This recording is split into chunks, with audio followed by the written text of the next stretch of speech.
The Rockford IceHogs get set for a St. Patrick's Day showdown against the Chicago Wolves tonight out at All-State Arena and another battle for the Illinois Lottery Cup. Hello, hockey fans. Joseph Zakshesky back with you as the IceHogs in Game 2 of a 3-game road trip facing off against a familiar foe in the Chicago Wolves. Well, game number 1 was last night against the Grand Rapids Griffins, a tough overtime loss for the IceHogs, but they did pick up a crucial point in the Central Division standings. And helping set up the game-tying goal for the IceHogs late in that third period was defenseman Cody Franson, who now has points in 6 of his last 7 games with 8 points over that stretch. We caught up with him after the matchup. Here in the month of March. Yeah, we're doing some good things out there. Obviously, some stuff that we can clean up that'll help us, try and close games out in regulation, which would be nice. But, this time of year, you take points any way you can get them. You try and learn from your mistakes to make your game that much tighter and not have to go into overtime. But, that's a big point on the road for us. Obviously, we would have liked to get 2, and there's things we can improve upon. But at the end of the day, that's a good point for us. Head coach Jeremy Collin mentioned that it wasn't just the best start that you guys had, and that's what kind of had you on your heels a little bit going into that second period. But, how did you bounce back and course correct? It's a tough building to play in, and it's a start of a 3-game road trip, so certainly adjustments need to be made early on. Yeah, that's a good hockey team over there. They play well, they check well.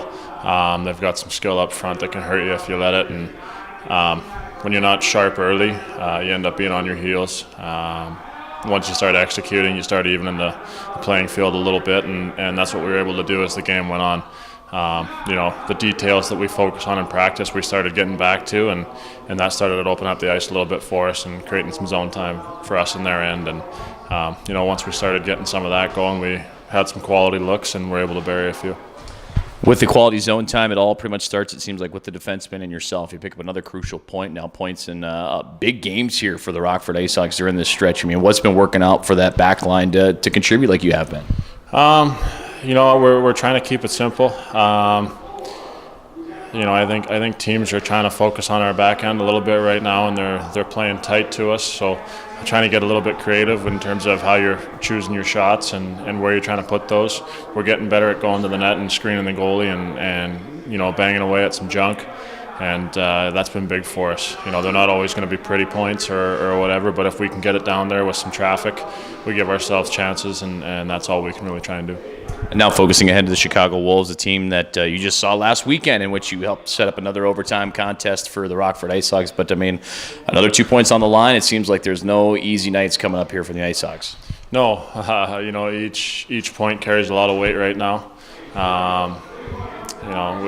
We got to learn to be consistently sharp, especially at the start of games, and try and put ourselves in good positions going into third periods to go out there and close games out.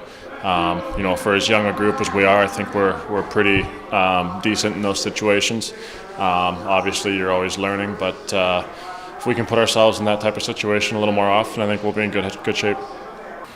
The Rockford IceHogs and Chicago Wolves get together for a St. Patrick's Day matchup here tonight at All-State Arena in Rosemont, Illinois. Stay tuned to the action on 23.3 Cozy TV and Sports Fan Radio 1330. You're listening and watching Rockford IceHogs hockey on the IceHogs Broadcast Network.